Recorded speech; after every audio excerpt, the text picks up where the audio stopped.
let me just speak from the heart, speak from my gut, and really not have anything prepared, but just tell you what's worked for me.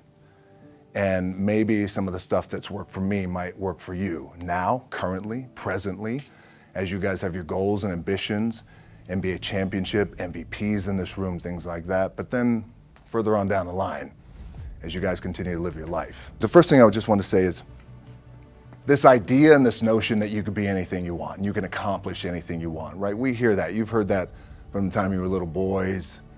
You hear that now. You're already incredibly accomplished.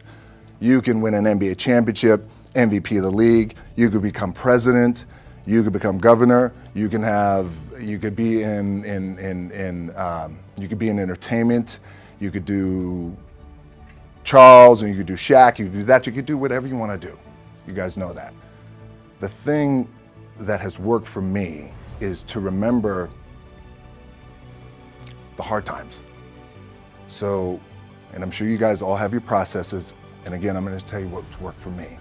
So before a big movie comes out, before back in the days when I was wrestling with WWE, a WrestleMania match, anything big that would happen, I would always take a moment and I'd just remind myself, all right, I was evicted when I was 14.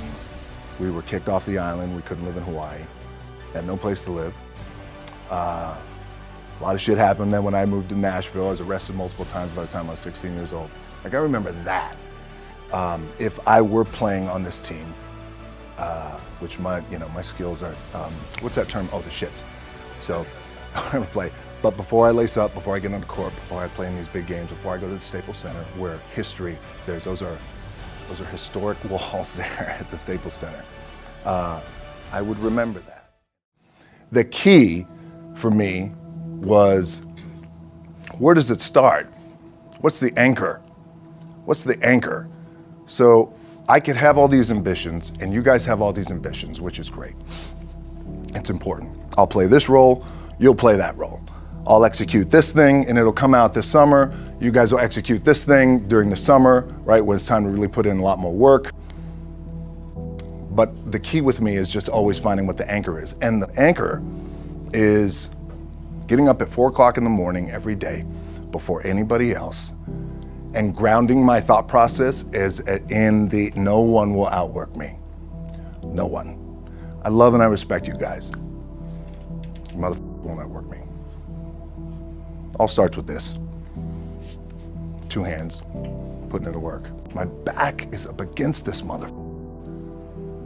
Every day, it's against this wall. But it's up against this motherfucker because it's what I believe in. And when my back is against this motherfucker, then there's nowhere to go. But that way. That's it. Doesn't mean you don't smile. Doesn't mean you don't laugh and joke, right? You're happy. I'm a happy guy. But when it comes to business and when it comes to executing, it's up against this. And I got to go that way. And I don't give a fuck who is in front of me. They're not going to stop me. He said, perspective always drives your performance. And I love that. And it's so true. Look, I'm tired. You're tired. I got a baby at home. She's going to wake up in an hour looking for daddy. I got a baby mama at home. She's going to give birth any day to my 3rd daughter. I got Rampage opening worldwide. I got a lot of business to take care of. But I thought instead of going to sleep, let me come to the gym, get my workout in, and clear my mind so I can attack the day. Again, perspective always drives your performance. Think about that, apply it, and finish strong. Number one question that I'm asked everywhere I go around the world is always, how is it that I stay so motivated? What are the motivating factors in my life that keep me in this psychological space? Number one will be gratitude. I try and find a way to be grateful for every single thing I have every single day. Wins, losses, loved ones, you name it. My life wasn't always this way. It was much different many moons ago. So these days I'm grateful to the bone for everything. The other thing is hunger. You always hear people say, well, it's about being number one, about being at the top. Or how about this? You're always going to find somebody out there who's going to work harder. Well, I don't know that. That might be bullshit. But I know no one is going to be hungrier than I am. We always talk about hunger and how you always want to outwork your competition regardless of how successful you may be lucky enough to be. You want to be hungry. If you know what it's like to be hungry, you'll never be full. He said it's one thing to be hungry, it's another thing when you're starving for greatness and starving for success. And I love that because it immediately clicked. It's in my DNA. I know what it's like to operate every single day, regardless of the success that I've been a lucky son of a bitch to achieve. I operate every day as if I'm starving. And in the moments where you push yourself, when no one else is around, those moments have a tendency to lead to success. Sometimes your vision is so big, you don't know how you're going to get there, and that's okay. You don't have to have all the answers. Keep that vision clear, your eye on the prize,